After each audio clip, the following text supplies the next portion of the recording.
Buongiorno a tutti e ben ritrovate e ritrovati in un nuovo episodio di A Come Puntini Puntini.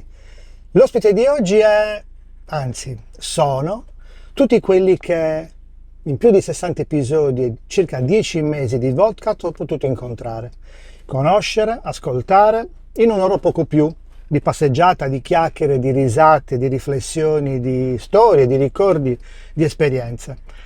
Ma in questi 10 mesi c'è stato anche qualcuno che, dopo aver passato un'ora insieme, poi non ha voluto, per diversi motivi, che fosse mandata in onda la puntata, o qualcuno che proprio ha declinato l'invito, o qualcuno che è stato molto entusiasta di partecipare, ma poi ha pensato che non fosse opportuno pubblicare, rendere pubblico ciò che aveva detto.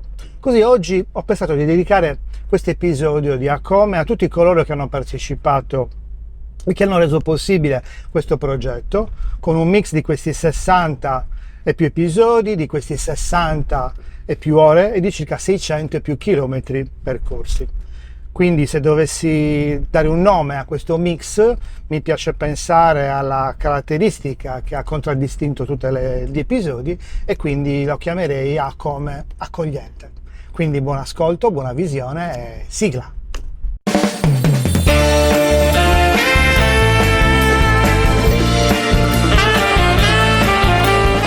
Come Puntini Puntini, un podcast ideato e condotto da Francesco Congio.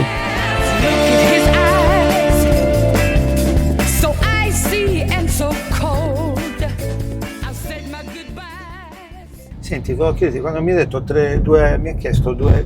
abbiamo parlato dei 2 libri più il romanzo. 3 libri, sì. 3 libri,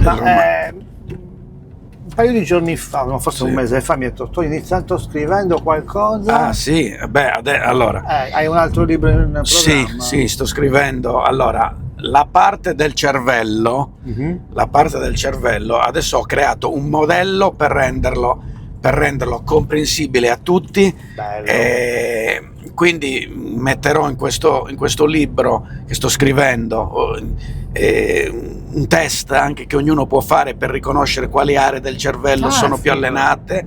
Io smetto di chiedere. Lo spiego, sto cercando di riunire in questo libro che sto creando tutta la mia storia, perché praticamente tutte le mie conoscenze, il lavoro sul voice dialogue, quindi...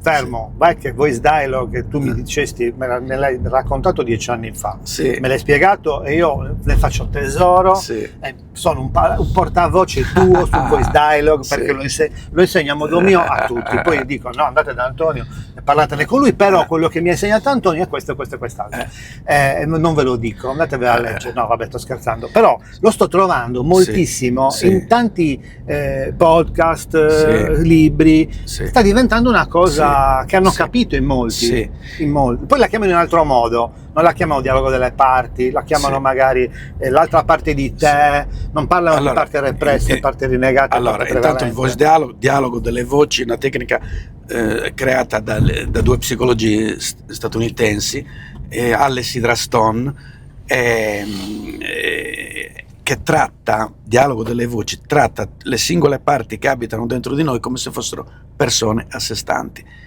Io ringrazio infatti Franca Errani, con cui ho fatto la scuola di formazione del voice dialogue, che mi ha consentito proprio di arricchirmi, acquisendo la consapevolezza di questo modello che a me ha cambiato l'esistenza, certo. Capito? Come tutto il lavoro sui chakra, come tutto il lavoro sul respiro, come sono tutte aree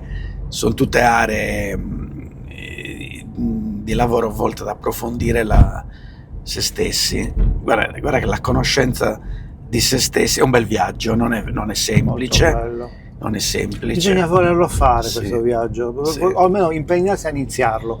Non ha fine, ma è un viaggio, l'importante appunto è questo. Ma io giornalmente mi scontro in situazioni, vedo tizio è stato lasciato dal marito, moglie, eccetera, eccetera. Le uniche valutazioni che fanno sono magari sto stronzo, ma sta stronza. E con questo non voglio dire che Tizio o Caia non abbiano fatto degli errori, non ho elementi per dirlo, ma la cosa importante è se tu dedichi te stesso a capire la lezione che c'è per te, questo è sotto il tuo controllo. Certo. Il resto è fuori dal tuo controllo. Come si è comportato Tizio Caio è fuori dal tuo controllo. Ovvio. Invece quello che c'è sotto il tuo controllo è il grande regalo che c'è per la nostra anima. È quello. Ma perché mi è successo questo? Capito? E quando noi prendiamo un colpo nella vita, Un impatto. esatto, l'impatto che noi prendiamo nella vita è lì per dimostrarci che abbiamo un'area da guardarci. Mi spiego meglio. Se io adesso ti dico sei un assassino, vergognati, tu non vieni toccato da questa frase, ti entra da un orecchio e ti esce dall'altra. Perché ti non ti appartiene, né nella prevalente né nella rinnegata, nelle due parti che abbiamo. Esatto, è un'area in cui tu sei in equilibrio. Perfettamente. Mentre se io dico un qualcosa che ti tocca e tu senti aia che dolore, vuol dire che in quell'area tu non sei in equilibrio. Io ho trovato un'amica al supermercato che mi ha detto Antonio, quanto tempo, non avevo da tempo, quanto tempo, cosa hai fatto in tutto questo periodo oltre che mangiare? Impatto, poi mi ha detto, ma stai ancora giocando a padre? Guarda, mi sono fatto male al tendine d'Achille, mi sono fermato. Lei mi fa, ti sei fermato in un fast food. Ancora? Ma l'ha detto ridendo. Il punto qual è? Due impatti. Che io l'ho sentito. Certo. Quindi cosa vuol dire? Che lei ha ragione. Certo. Ma perché l'ha detto lei? No, No. perché io ho sentito il dolore, l'impatto. Quindi quando tu senti l'impatto vuol dire che c'è una parte di te lì dove perché non ti senti bene fisicamente, esatto, sei un po' sovrappeso, esatto, e vuoi no, ci vuoi anche fare qualcosa, esatto, e non ci riesci magari, esatto, ti impegni e non ci riesci. Esatto, quindi noi tendiamo nella vita, quando nasciamo siamo molto liberi, i bambini piangono, dopo 10 secondi ridono, fluiscono tra le emozioni. Quando noi cresciamo, da qui il voice quando iniziamo ad andare a scuola, perdonami, esatto, siamo fregati, allora, rovinati. scopriamo che per adattarci al contesto sociale, familiare, scolastico, ci conviene mettere in serie A alcuni tratti caratteriali che nel non tecnicismo vanno bene nella società, no? No, che vanno bene. Scusa, che vanno bene. Sì, no? mi adatto. Cancelliamo quelli che non vanno bene. Per esempio, uno che vive in una famiglia di militari, per non avere problemi in casa, molto probabilmente sviluppa i tratti caratteriali legati a ordine, disciplina, metodo. Così facendo rinneghiamo, cioè mettiamo in un angolo dentro di noi gli opposti, cioè lui, il militare, cosa fa? Creatività, spontaneità, leggerezza, le parti che noi, allora il processo con cui noi sviluppiamo dei sé primari, no, è di per sé un processo sano, perché ci consente di adattarci al contesto e di proteggere la nostra vulnerabilità.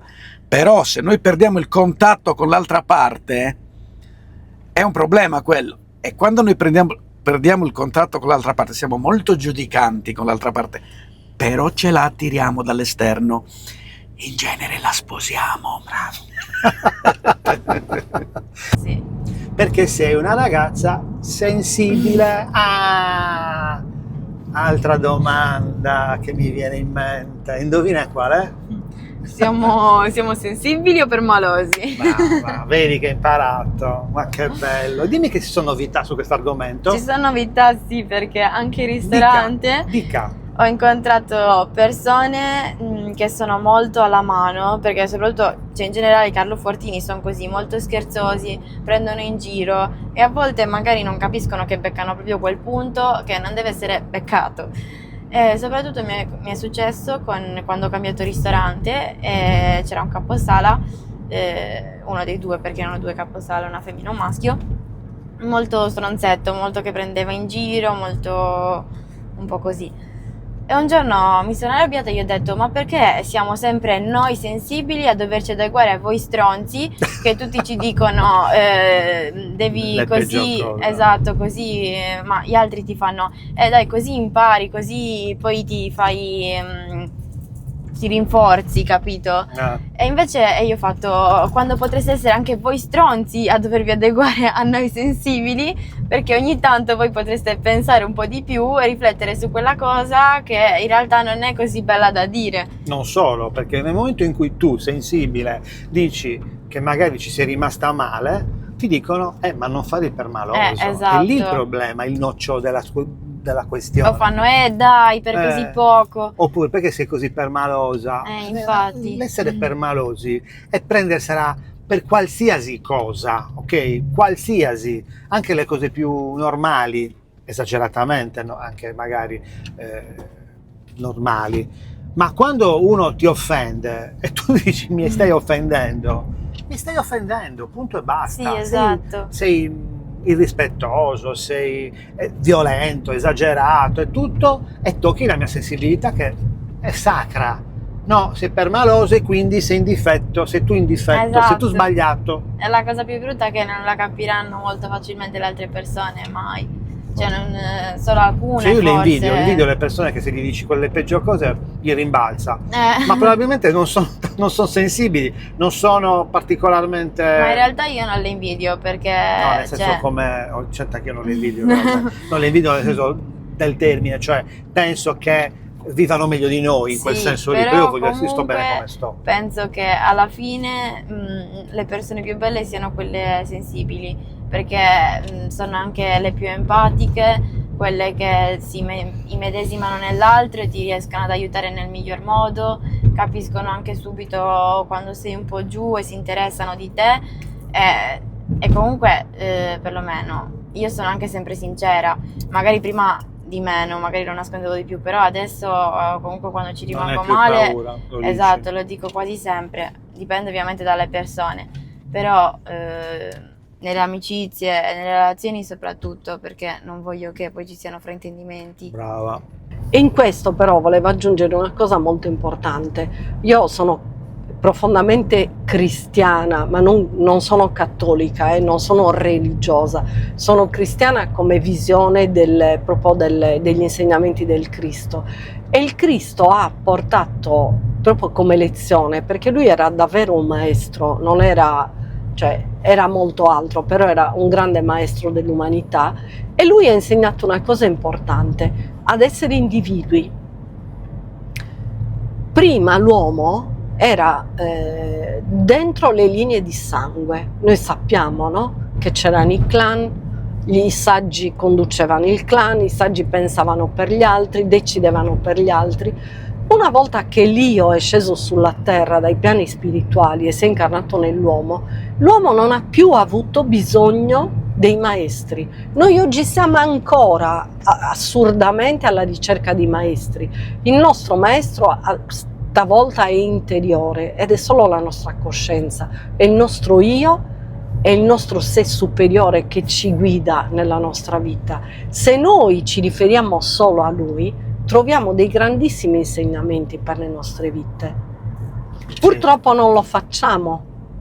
Per un sacco di anni ne ho parlato, cioè, sembra assurdo che ogni episodio che ho fatto si sta mamma ricollegando. mia, di brutto, vabbè, poi ho avuto come ospite due persone che conosci, quindi incredibile, le vedrai, le ascolterai. Dai, che sì, bello. sì. Però comunque volevo dirti che per tanto tempo ho fatto ho lavorato, ho fatto l'università, poi ho creato un'impresa nel mio piccolo, Sì. ma ho sempre avuto bisogno, ho sempre ricercato un guru, una persona che mi potesse guidare, darmi una mano, aiutarmi a prendere le decisioni. Spesso mi sono trovato in Sì. situazioni del tipo: sto facendo bene, sto facendo male, sto impiegando bene il mio tempo, sto investendo bene il mio tempo.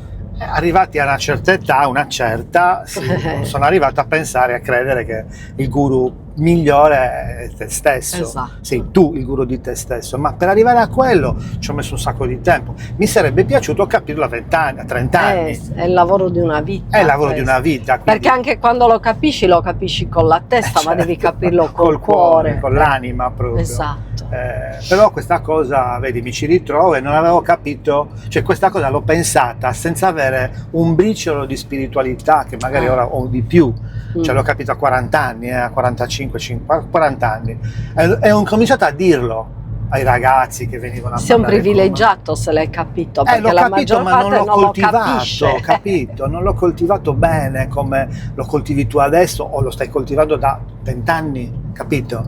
Perché chiaramente prima lo capisci e prima puoi fare questi percorsi, Sì, questo il è percorso meditativo, spirituale, il percorso che hai fatto tu. Però sai, Fra, anche queste cose devo dire che alcune persone le scoprono e dopo pochi mesi sono già avanti altre le scoprono e dopo 20 anni non sono ancora arrivati da nessuna parte. L'hanno applicata Quindi bene. anche questa cosa, l'importante è scoprirle, che tu abbia 20, 40, 60. Sono d'accordo. C'è un esempio di uno che mi piace moltissimo e che io invito ciascuno di noi a seguirlo, che si chiama Federico Cimaroli.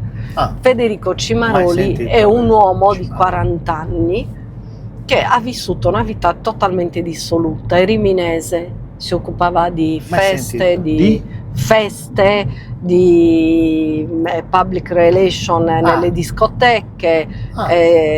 si è drogato Ha a fatto più di non tutto. posso, ha fatto di tutto, fino ad arrivare a sperperare patrimoni, a rovinare mezza famiglia e lì ad entrare in crisi, perché se non fai la crisi Se non tocchi il non fondo, puoi non- uscirne, e in pochissimo tempo lui è diventato un divulgatore e un veicolo di spiritualità per me molto interessante. Cimaroli. Io ne seguo tanti e non seguo nessuno, nel senso che tutti mi piacciono. Anche Lui io, ti dà bravo. dei grandi schiaffoni, ma lui ha una conoscenza dei Vangeli, ma dei simboli che ci sono nei Vangeli stessi, ma non solo, conosce i maestri indiani, conosce tantissima roba, ma tantissima roba in pochissimo tempo. Lui è diventato veramente grandioso. E allora dico, vedi, cioè lui in poco tempo, ma perché? Perché tutto quello che ha vissuto gli serviva per sviluppare, non per sviluppare, per ritrovare quello che doveva portare nel Un po' mondo. l'effetto molla, cadi in basso e poi ti dà una spinta pazzesca. Esatto. Più cadi in basso e più Esatto. magari se hai volontà, se hai interesse, curiosità, Certo. sensibilità, ti dà quella spinta. Io per esempio nella mia vita la vera molla è stata poi la morte di mia sorella, perché sì, ero dentro per tanti anni, ho studiato con lei, ho fatto tutto, era molto mentale e poco spirituale, poco animico. La sua dipartita mi ha aperto come se si fosse squarciato finalmente il velo Mhm. e mi ha aperto tantissimo. Vabbè, anche dicevi se- Arst, fermo, mamma mia, poi ci dimentichiamo. Vai a guidare, vai a presentarti, hai appreso il insomma, kit, ha preso il kit al chiodo, ho fatto bellino, tutto elegante. per forza. Camicia bianca, cravatta blu. Camicia bianca, gli avevo chiesto una giacca, gli ho detto ma la divisa, gli ho detto no, scusa, gli ho detto io prendo il pullman, che è il vostro, c'è scritto Ars, sono il front office in quel momento della vostra azienda, non è che devi avere lì uno che rappresenta la vostra azienda che è uno trasante, no, sei sempre quello che rappresenta in quel momento l'azienda regionale trasporti. E un po' questa cosa li aveva spiazzati. Ma davvero? Cioè, Perché non vedevo esisteva gente ancora? con la tuta, no. Non era ancora Poi il io periodo questa delle cosa divise, non c'era? no, c'erano, ma naturalmente quelli strutturati. Ah. Noi eravamo a 3 mesi, non eravamo assunti a Ok, stagionali, chiamiamolo così. stagionali. 3 mesi. E anche qui, comunque, sai, un'azienda importante, cioè a livello regionale. Quindi adesso non so. Adesso in questi adesso, anni vabbè, si sono un quanto po' no, pensavo oggi.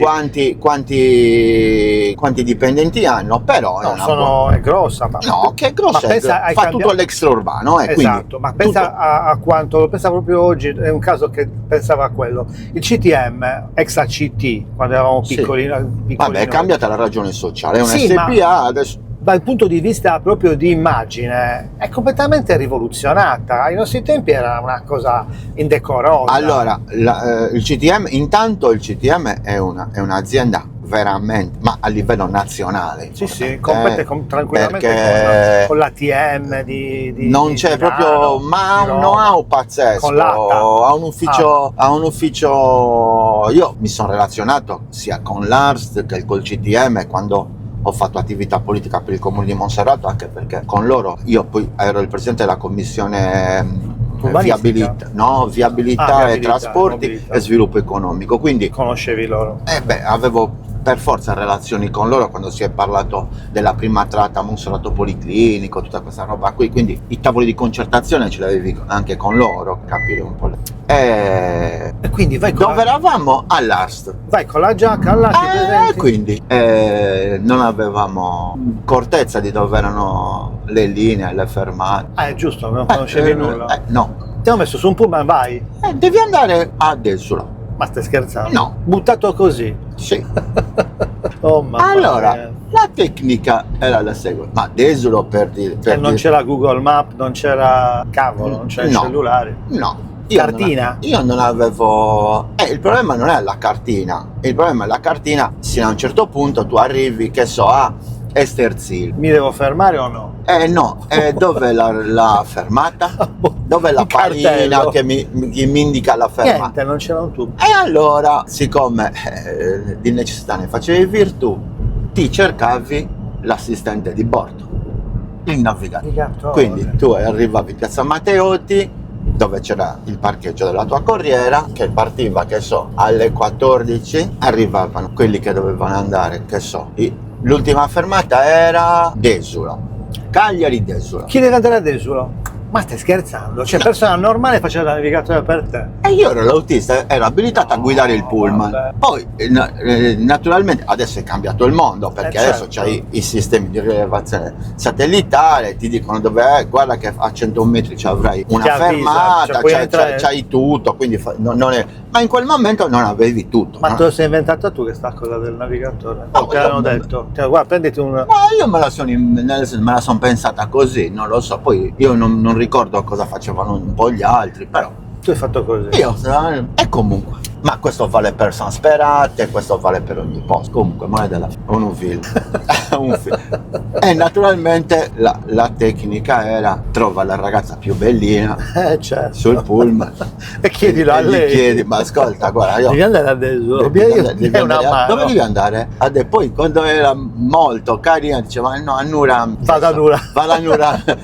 Allora facevi, sino a Nuram mi chiedevi a lei, quindi Ma poi naturalmente gli dicevi siediti nel primo sedile, così tu mi dici guarda, qui è la fermata.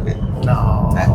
Perché poi il problema tu devi saper portare il pullman, in quello ero abilitato, io il pullman lo sapevo portare, quindi il problema era dove far scendere le persone e dove prendere le persone, perché poi attenzione, Attenta che- era importante quel pullman, perché c'è una cosa è stare a Cagliari, a Sì, Pirri, passa a dopo 10 Serargius, minuti. Lì non passa più. e lì non passa più, quindi Mamma una mia. persona che si doveva spostare per venire a Cagliari per una visita, per un ufficio, No, era se tu non la prendevi o saltavi una fermata, quello non andava a scuola, quell'altra non andava a fare la visita, quell'altra non andava nell'ufficio. Quindi da quel punto di vista il collegamento era una cosa importante, quindi andava preso Certo. con serietà. ma la cosa più bella Quindi era abbordaggio con serietà. e Poi ci vedi l'uno e l'altro. no, non ti va l'utile al dilettevole. Esatto. Conoscevi naturalmente sempre in punta di piedi, garbato, Gentile. cioè, ma poi eri l'autista. beh, poi l'istituzione, cioè, lei è l'istituzione. Era non parlate con l'autista. Lì era parlate con l'autista, perché nel senso che tu avevi il navigatore, con tutti gli altri non parlavi. Esatto. Però con lui sì. Con lei sì. praticamente tu avevi scelto l'interlocutrice. Perché? La navigatrice. E poi chissà perché mai un uomo. Mai. Mai. Bravo. Non c'era mai capitata questa No, cosa. davvero? Ma come mai? Per scelta. Ovvio. Ci fermiamo a Cagliari, torni a Cagliari. Quanto rimani a Cagliari in libreria? 10 anni. Minchia. C'è un numero a E caso. che succede? No, non è a caso, esatto. No, appunto, dico, questi 10 anni, come dicevo prima, il percorso è partito dalla libraia a responsabile di libreria, responsabile di più librerie, formatrice del personale, fino a quando io mi guardo appunto a 40 anni e dico: ma tu esattamente che cosa vuoi nella vita? E la risposta è stata tempo. Cavolo. E il lavoro che facevo me ne stava prendendo Facevi orari una assurdi. marea. Allora, più che altro c'era una reperibilità che era abbastanza alta, ma di base riconosco il fatto che io non sono bravissima nel gestire il mio tempo, nel senso che sono una di quelle che messa alle strette produce tantissimo. Se ha tempo vaneggio, come si suol dire, nel senso che mi faccio prendere da tutto ciò che mi cattura. E Quindi questo va bene o va male? Questo io dicevo che era quello che volevo fare, nel senso che quando non avevo tempo e dovevo concentrarne pochissimo per i miei vaneggi, rischiavo di usare quel pochissimo tempo che avevo con i vaneggi sbagliati. Ah, ok. Perché avevo tante cose da voler conoscere. Comunque, diciamo che ho iniziato un percorso spirituale, visto che stavamo parlando di quello, cioè stavi parlando tu di quello, di questa tua nuova... No, mi è sempre affascinato, poi Ok. adesso sto cercando di andare Sì, più però verso magari- cose più non concrete, cioè non sono aperto a tutto, però questo aspetto ci sto provando a capire se mi può dare una mano a stare meglio. Ok, Tutto no, per qua. me la spiritualità invece ha avuto diversi periodi nella vita, quindi Ce l'hai sempre anche lì... ma per molto tempo è rimasta anche molto Soffocata? sì, perché per tutta una serie di motivi, sia per paure, ma soprattutto per rabbia, per incomprensione. Fondamentalmente è andata così, che io avevo, sin da bambina, ho avuto sempre tante domande rispetto all'universo tutto, ma tutte le risposte che mi venivano fornite, vuoi dai libri, vuoi dalla chiesa, vuoi dai giri genitori. che io avevo, esatto, non erano mai sufficienti per spiegarmi esattamente quello che per me era l'universo. Fino a quando poi, nella metà di questi ultimi 10 anni, appunto verso i 35 anni, fa anche un po' prima, ho fatto una scoperta, cioè ho incontrato le persone giuste che mi hanno parlato esattamente di quello che io cercavo e di quello di colui il quale poi ha saputo darmi adesso nel tempo, da che ho iniziato a studiarlo, le risposte. Lui è Rudolf Steiner. Ah, ok. E da quando io ho iniziato ad approcciarmi ai suoi scritti e alla sua filosofia, finalmente ho trovato le risposte che sin da bambina stavo cercando. E da lì quindi un approccio alla spiritualità sempre più marcato, sempre più evidente anche in varie forme, perché alla fine anche i tarocchi sono arrivati nel frattempo. C'entrano Cioè, quando io qualcosa? lavoro... diciamo che fanno parte del mondo esoterico. Ecco, Nel quindi mondo spiritualità, esoterico esoterismo, come li unisci? sono uniti, Sono esoterico, occultismo anche, dipende sempre dalla forma che uno gli vuole dare, se la forma nera o la forma bianca. Io Ah, sono ok. per il bianco, perché Forma sono anche buona. vestita. C'hai anche roba, io sono nero, Sì. ma sono nero per esigenze sceniche. Esatto, vabbè, io non lo sapevo. Ma che? No, sceniche perché No, dai, dovevo scherzo. registrare il lancio della seconda puntata, ho detto mi devo mettere la maglietta uguale che avevo quando ho fatto la seconda, capito? Ok. No, quando ho fatto la puntata con Paola abbiamo registrato 2 ore, Mhm. ma le abbiamo divise in 2, cioè abbiamo detto no, continuiamo, Mhm. facciamo anche la seconda ora. Ok, E quindi mi sono dimenticato di fare il lancio della seconda puntata. ok. Allora ho detto lo faccio oggi, mi devo rimettere la maglietta nera. Pazienza. Quindi stai svelando anche una serie Sì, di spoilerando. cose, esatto. Ma chi se ne frega? Esatto, chi se ne frega. Comunque, tornando al bene e il male, bianco o nero, no, vabbè, diciamo Tu quindi che sei una tutte parte le cose... bianca di questa cosa che potrebbe essere, cioè potrebbe pensare uno che è una cosa brutta, Guarda, io sporca e credo, cattiva. sì, cioè nel senso che qualunque cosa noi facciamo ha sempre nel bene c'è il male e nel male c'è il bene, no? Quindi sta sempre a noi, nella nostra libera scelta, capire qual è la strada. E quindi appunto anche nell'utilizzo dei tarocchi uno può farne cartomanzia, che è quello che magari hanno sempre fatto anche gli zingari, no? Sì. Oppure utilizzarlo come una forma di aiuto di tarologia, dove c'è uno studio già molto più approfondito che si basa sempre su una canalizzazione, per carità, però si cerca di stare sempre nella parte pulita e evidente delle cose.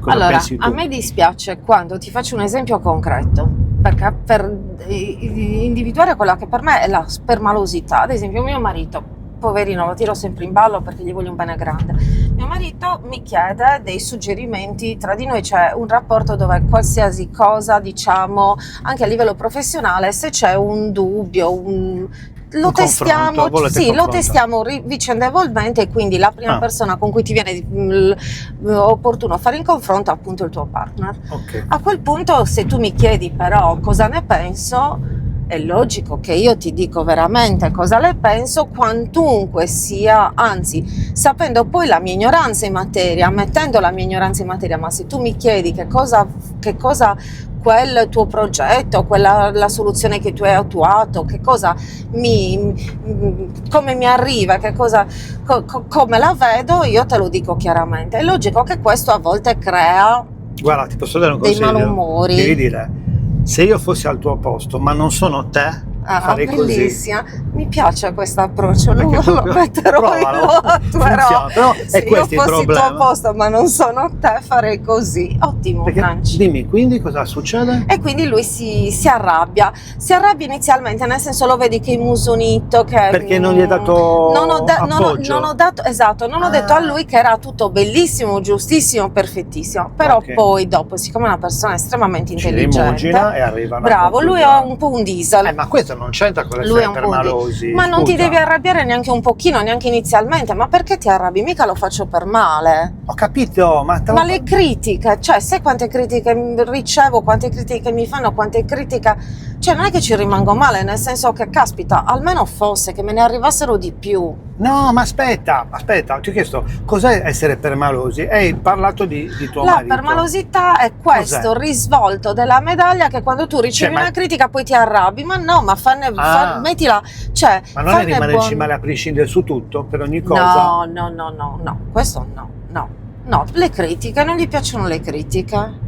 Mm. Eh sì. Cioè, al permaloso, secondo te, non piacciono le critiche? No, il permaloso è arrabbiarti e non accettare il parere altrui quando non è, quando non è allineato ok. col tuo. Ok. Perché qualcuno mi ha detto, cioè, state avendo questo argomento anche... Bellissima questa ti cosa della giuro. permalosità. Cosa ti hanno detto che è interessante? Qualcuno mi ha detto che essere permalosi è prendersela per ogni cosa, anche piccola. Ah, guarda, però bisognerebbe cercare l'etimologia della parola. Scusa, posso? Prego. Perché io ho questo Facciamo un vizio. blocco, un altro blocco.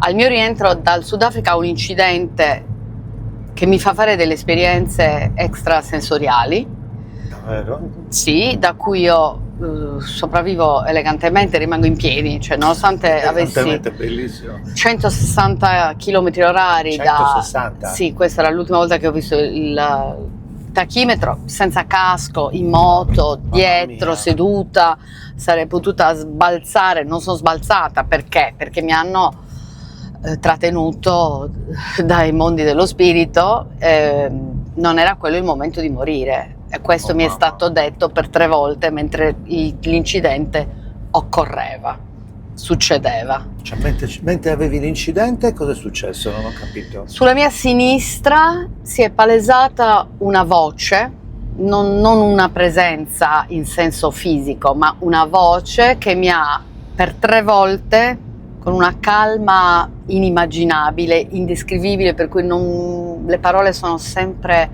troppo sensoriali, con questa calma, questa voce baritonale mi dice che non sarei morta, e me lo dice 3 volte, mi dice non è adesso che devi morire. Cioè, durante la Durante dinamica l'incidente. dell'incidente Durante l'incidente. lo dice 3 volte. Io, vabbè, ti fermo un attimo, perché a me è capitato un incidente non gravissimo, però mi ricordo come se fosse adesso quanto c'è un rallenti pazzesco. Esci dal tempo e dallo spazio, non è un rallenti, ed è quello che succede quando tu ti occupi di scienza dello spirito e capisci che il tempo e lo spazio sono delle dimensioni a noi utili per orientarci sul piano terrestre, ma in verità non esistono. Questo C'è una sovrapposizione. L'hai capito dopo. Ma l'ho capito durante l'incidente, No, perché l'incidente l'hai perché capito. durante l'incidente mi permetteva continuamente, questa condizione in cui ero finita, che mi ha permesso di sentire questa voce, ha fatto sì che io sapessi prima che quello che mi stava per succedere. No, quindi io continuamente andavo in anticipazione e quindi sono finita in piedi, perché ragionavo mentre mi accadeva l'incidente. Adesso faccio così, adesso apro le gambe. Ovviamente è stata tutta un'esperienza dove ho sentito che ero io, ma non ero io e basta, perché era oltre le leggi della fisica, perché a 160 km/h dietro una moto che frena e si incollano le ganasce, tu voli, tu essere umano che sei sottoposto alle leggi della fisica, voli. Non sei volata? No, non sono volata. E l'altro è volato? No, l'altro aveva il manubrio, quindi si è salvato perché sei aveva il tenuto, manubrio. tu Lui non- si è tenuto, io mi sono tenuta a lui, ma No, è molto più forte. C'è sempre che il passeggero vola via. Proprio certo, matematica. la balistica non è che l'ho inventata No, è io. un colpo di frusta pazzesco, poi a quella velocità. Ma non ti sei fatta nulla? Mi sono fatta diverse cose che sono state anche queste, come dire, di cui esserne grata. Anche se lì per lì stiamo parlando di uno schiacciamento vertebrale, cervicale, stiamo parlando di una rettifica della curva fisiologica. Ah, minchia. Sì, però no, queste cose che a 18 anni comunque dici... Vabbè, le vivi diversamente. Le vivi diversamente, io le ho vissute diversamente, ho firmato all'ospedale Marino una volta appurato che non mi hanno fatto la radiografia, non avevano Non ti hanno l'antitetanica, non mi toglievano, come dicevo io bene, l'asfalto dalle gambe, ce l'ho ancora, io non ho tatuaggi, però C'è l'asfalto. c'ho l'asfalto ed è un tatuaggio Ancora più importante, minchia. che mi ricorda cosa è accaduto quando, perché ti posso dire ora, giorno e luogo. Cioè, quindi comunque in terra è grattato in qualche Assolutamente, perché non essendo sbalzata, quindi Hai strisciato. ho strisciato. Oh, mamma Ho mia. strisciato a sinistra e sbattuto a destra, e sbattendo a destra ho avuto un tempismo tale, ripeto, non ero sola nell'averlo, ho avuto un tempismo tale che ha fatto sì che io contraessi il braccio destro e facessi jumping, quindi contraessi il braccio destro che nell'impatto sull'asfalto ha fatto sì che io aprissi le gambe, lasciassi che la moto andasse e sono finita in piedi. Io sono finita in piedi, ferma, al centro della strada, al 17° chilometro della litorale Cagliari-Villa Simius. Che ci stiamo andando per caso, ma guarda, Ecco. te lo giuro, ho preso questa strada che è quella che stai dicendo. Niente per caso. Ma queste tue visite o esperienze in ufficio, in laboratorio, l'hai chiamato, hai detto veniva a giocare, Sì, ma è stato utile per il tuo lavoro? molto. Per il mio lavoro? Bah, Per il tuo lavoro, per la tua... adesso lavori per il mio percorso. per il tuo percorso. No, sì. non credo, più che altro per la mia crescita. Cioè, nonostante comunque fossi... Il fatto di essere lì da sola perché tu lavoravi era un modo sicuramente, credo per te, di non lasciarmi con una babysitter. E per me di provare ad arrangiarmi con quello che avevo. E non so per quale motivo io mi mettessi a guardare nella spazzatura, perché poi avevate un sacco di materiale, di scarti. Prendevo quello, cioè tutte tipo Polyplat, magari i fogli di adesivo colorato che mi piaceva tantissimo, poi mi ricordo materiali plastici. sì, cose particolari e quello magari mi stimolava tantissimo nel provare a fare qualcosa che o a caso o piano piano, secondo me, quando crescevo d'età, anche sensato. Tipo mi ricordo che avevo creato una casa perché io giocavo molto con le bamboline, gli animaletti, tutte le cose piccoline, e avevo creato letteralmente un appartamento col Polyplat e mi era piaciuto tantissimo. Di base, se penso a quello che facevo e che faccio ora, è come se avessi costruito un modellino. Cosa fai ora Cioè, che non lo sappiamo? Ora studio scenografia, che è principalmente teatrale, perché la mia accademia negli anni si è specializzata in quello. Ho fatto la triennale, devo laurearmi a febbraio, spero. Mi fa ridere, scusa, che vaghi per le strade. Stiamo camminando. Andiamo in all'Iglesia. aeroporto. Andiamo in aeroporto. Tra 2 giorni. Devi partire. Sì, tra Devi 2 partire giorni. il 20. Sì. Aspetta, sei triste che parti? O sei felice di ripartire? Sono felice, ma vorrei che mi aspettasse più tranquillità dove arrivo. Cioè, Vabbè, non ci pensiamo a quello. lo so. Continua, scusa. Il tuo percorso, stai facendo la triennale a Urbino, in scenografia? A Urbino, sì. Che è principalmente un'accademia teatrale, hai detto. Sì, ed è stata, non so se lo è ancora, una delle migliori d'Italia, perché secondo me, perché ogni anno portavano uno spettacolo teatrale a livelli importanti, perché c'era questo professore. Ma dove, in facoltà? Sì. Cioè portavano uno spettacolo in facoltà? Lo portavano al Teatro Sanzio, che è Ah, il teatro di Urbino, ovviamente. oppure Raffaello Sanzio. in base alle opportunità anche dentro l'aula, come abbiamo fatto noi quest'anno. Mhm. Avevano un professore che io ho avuto solo per un anno, che non era neanche mio professore, molto importante a livello scenografico, quindi secondo me anche quello dava il nome all'accademia, Lustro.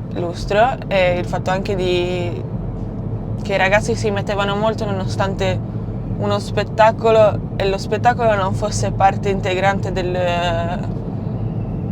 programma, quindi non ti dava niente di base, niente, se non qualche credito, neanche a tutti.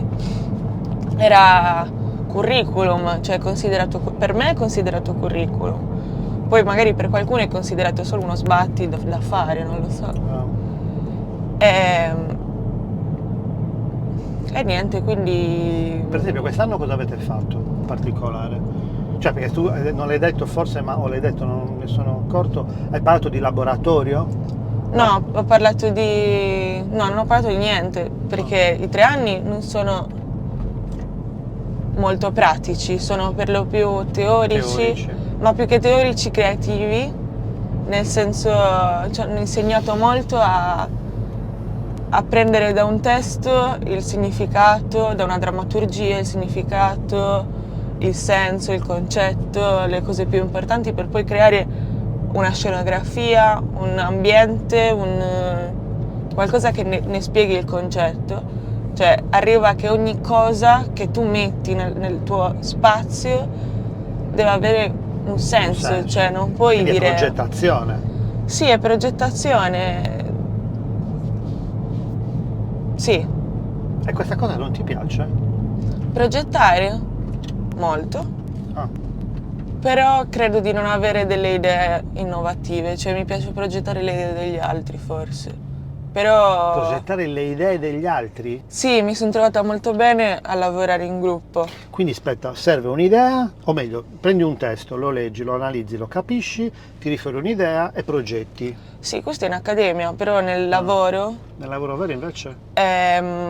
C'è un team di persone, non un team, tu sei uno scenografo e lavori con altre persone, lavori con un regista, con un costumista, principalmente sono queste 3 figure, con la produzione, che la produzione dà i tempi agli artisti, a chi deve creare la scenografia per mettere in scena uno spettacolo. Produzione vuol dire La produzione decidere come fare le cose? dà il Come- lavoro, la produzione, Dà il dà il lavoro perché è colei che ha i soldi. Tira fuori i soldi. Sì, Ok. chiamo Molti un non lo capiscono, regista vedi, la che produzione magari. è di. Invece la produzione è proprio quella che mette i soldi Sì. e organizza le maestranze per fare le cose. Sì, sì. Trova le persone. Cioè, principalmente la produzione chiama un regista, una regista, che molto spesso chiama un suo scenografo che piace, un costumista che piace, perché poi si creano dei rapporti che devono esserci, è meglio che ci siano dei rapporti sociali buoni tra scenografo, tra costumista, poi tutto ciò viene mandato a un laboratorio di scenografia. Rimaniamo sulla scenografia progettata e mandata in laboratorio per essere realizzata. Quindi hai detto prima che la facoltà per tanti anni, o meglio per i primi, è stata solo teoria. molta teoria, molta progettazione, molta creazione e progettazione e poca pratica, cioè Sì. poco laboratorio. Sì, specialmente il mio secondo anno che non si sa per quale motivo c'erano problemi burocratici e di Ti sei capitato proprio decisioni, bene in quell'anno lì. sì, di decisioni, di prendersi responsabilità che non si volevano prendere, per poi il terzo anno, quando sono arrivati altri professori, ci hanno spinto a capofitto proprio, Per fortuna. cioè da che non potevamo toccare niente. Ma potevate fare tutto. Ah sì, dai, Anche diciamo troppo. così, perché non voglio dire chissà che cosa. No, no, va tutto bene. Da questo punto di vista. Tutto nella norma, Tutto nella sicuramente. norma. Però mi fa ridere il fatto che Da tutto a niente. da tutto a No, niente. da niente a tutto. Senza neanche conoscerci magari. Pure. La differenza fra un geometra che progetta rispetto a un ingegnere e un architetto. Lasciamo perdere, vabbè, metto anche l'architetto per mettercelo dentro, ma anche lì c'è già una differenza fra ingegnere e architetto. Certo. Ma facciamo un calderone, geometra, ingegnere e architetto, quali sono le differenze secondo Allora, te? le differenze per titoli dovrebbero essere: i geometri ristrutturano civili abitazioni, quindi progettano piccole ristrutturazioni e progettano nuove costruzioni con strutture in muratura portante, quindi le villettine, Senza piano terra, piano prima. fondazioni, praticamente. No, anche con le fondazioni, Ah, però ok. di piccola entità, quindi la 2-3 villettina, piani. 2-3 piani, piano terra, primo e secondo, basta, non Basta. andiamo oltre, ok? Quindi piccoli interventi. L'ingegnere dovrebbe progettare palazzi, ok? E altro? O strutture Complesse. complesse, strade, ponti, palazzine, supermercati, eccetera, eccetera. Il geometra fa tutto ciò che è catasto. L'architetto?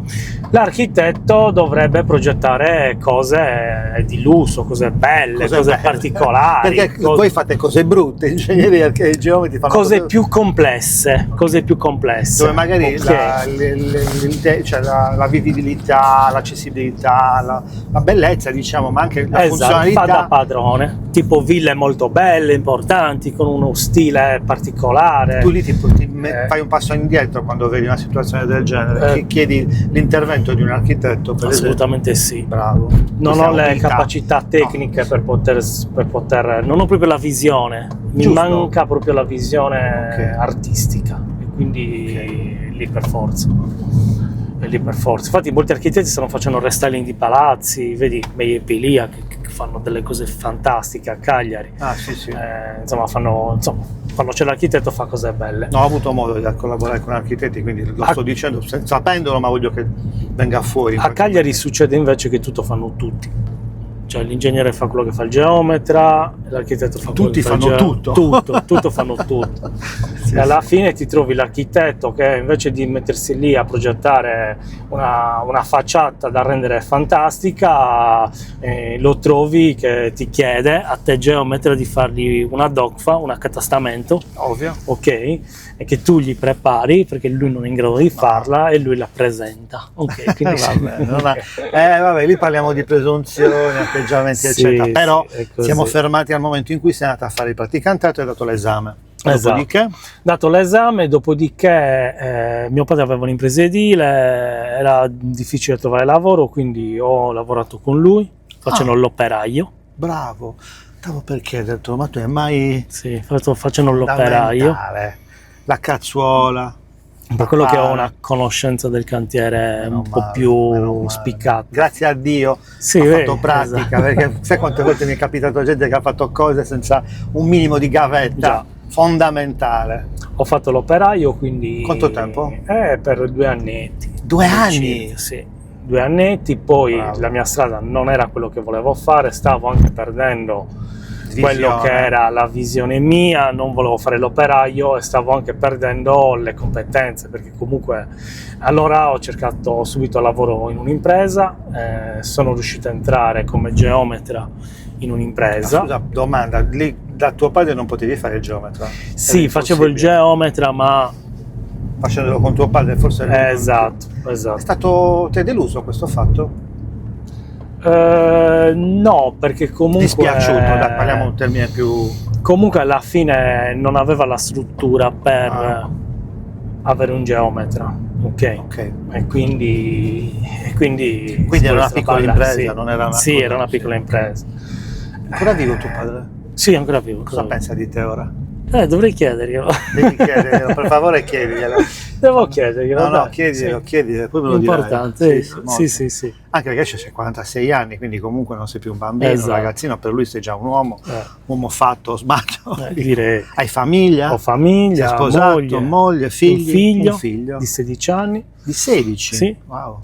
Il sabato l'ho portato in cantiere. Dai, che meraviglia! Che ti ha Sto detto? progettando 3 villette a Selargius, abbiamo iniziato le fondazioni, quindi ho detto passa in cantiere e ti faccio vedere cosa... E lui come come ha reagito? E lui no, vengo. Non l'hai costretto, direi. No. Te l'ha chiesto lui? Che sì, me l'ha anche chiesto Ok, lui. Vorrei non forzare vederlo. nulla. Ho detto dai, vieni che ti faccio vedere come nasce una casa. Che bello! Quindi terra, ok? Sterra, E quindi poi cominci a costruire le fondazioni. quindi mettere i Scale. primi casseri, Che bello! metti il ferro. Casseri o casseri? Casseri. Crei Non la so. struttura della fondazione. Dentro le armature, quello? Esatto. Quello che stiamo vedendo qui adesso passando Sì. in questo mega cantiere Esatto, di questo Tyrrhenian buco al Link. centro. Quei buchi. Vabbè. E quindi l'ho portato, insomma, gli ho spiegato un po' tutto e gli farò vedere l'evoluzione della casa perché... Tuo insomma, padre ti portava in cantiere? a Traballai. Direttamente, vieni Vieni a quindi- aiutarmi a montare cartongesso. E quindi lo a odiavi. 15 anni, assolutamente sì, perché faceva malissimo alla testa, Aia. perché lo dovevi tenere con la testa il cartongesso. Non da esisteva monta. ancora lo strumento. Cioè, Ah, ma vabbè, sì. io adoro il cartongesso. Poi ti faccio vedere cosa ho Beh, fatto. sì. Sì, so il fare. Ho cartongesso è imparato bello. a trattarlo, me l'ha insegnato un mio amico e da allora mi sono innamorato.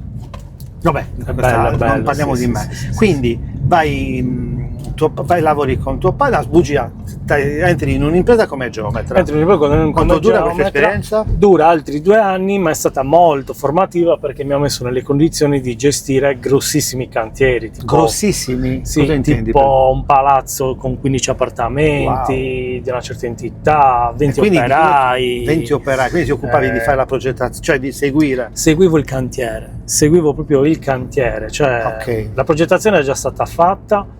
Facevi il capocantiere? Facevo O no? il geometra di cantiere, andavo in cantiere, mi davo gli ordini agli operai, C'era un capocantiere? c'era un capocantiere, sì. Quindi ti confrontavi con lui? Mi confrontavo con lui. Ok. Verificavi le misure, li Esatto, tracciavi. tracciavamo in terra, vedevamo gli impianti come farli, trovavamo le soluzioni. Bello. Molto E quindi bello. in questi 2 anni abbiamo costruito un palazzo, 3 palazzi, quindi 3 palazzi? sì, è stata un'esperienza molto Fondamentale. formativa, sì. Anche perché l'ho vissuta proprio a contatto diretto con tutte le problematiche degli operai, con tutta la mia inesperienza, Ci mancherebbe. perché avevo, 23, 24. mio figlio era appena nato, avevo 30 anni, no. Avevo Quindi 30 lo studio anni. mi hai detto nel 26? No, nasce dopo. No, lo studio nasce dopo, avevo Ah, 30 ok, anni, ok. avevo 30 anni, prima ho fatto tutta una serie di esperienze da altre parti. Ok. Quindi come finisce l'esperienza con lui, con questa impresa, Perché finisce? perché... Se si può dire, Sì, vabbè, non dirla, non c'è problema. non poteva più continuare avanti, a ok. andare avanti, è entrato in crisi economica, quindi Ok, vabbè, problemi. problemi Quindi- economici. E quindi ritento l'esperienza mia personale come impresa, ma nel frattempo facevo sempre il geometra, quindi piccoli progettini. Come l'esperienza come impresa? In che senso? Nel senso che ho detto, dai, mi apro un'impresa edile, io progetto e dirigo i lavori. E quindi ci ributto anche dentro mio padre. Ok, quindi Però sotto una veste diversa, quindi non più come operaio, ma direttore come capocantiere. come geometra, come progettista.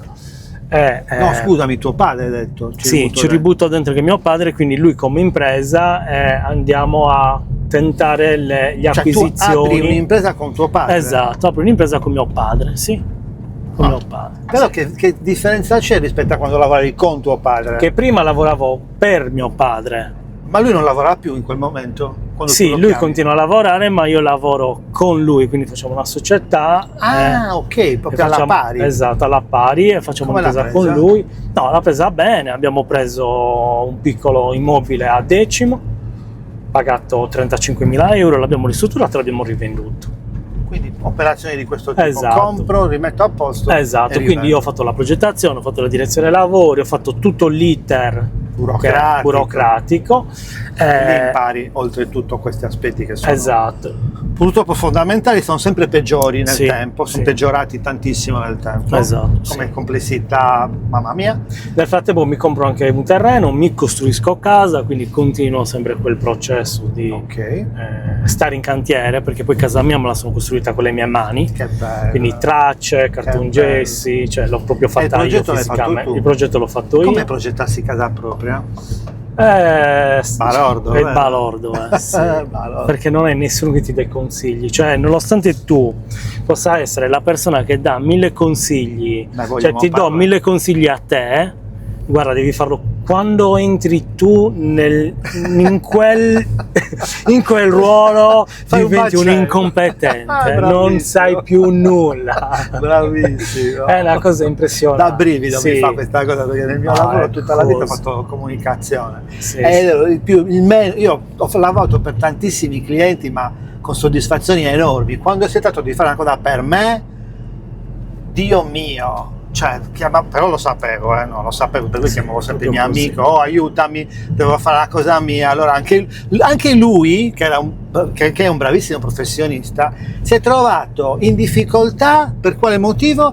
Sentiva il mio progetto come se fosse per lui, quindi un altro problema Cioè, nel problema. sì, a posto. Quando io avevo una agenzia di comunicazione, ho fatto un primo logo e poi gli ho chiesto un secondo logo, perché un marchio che mi serviva nuovo per un nuovo progetto. Mi ha tirato fuori 70 proposte. Ho detto, ma tu sei matto! 70, un blocco così. E tu Ma cosa fai a Franci, scendere? è come se fosse per me, sto impazzendo! E te lo chiamano un altro ancora. Cioè, bellissimo questa cosa. Hai Meraviglioso. messo in crisi anche il tuo amico. Anche lui era in Sì. crisi, infatti mi aveva detto, è come se fosse per me. Non ce la posso fare, però poi ha fatto la fine.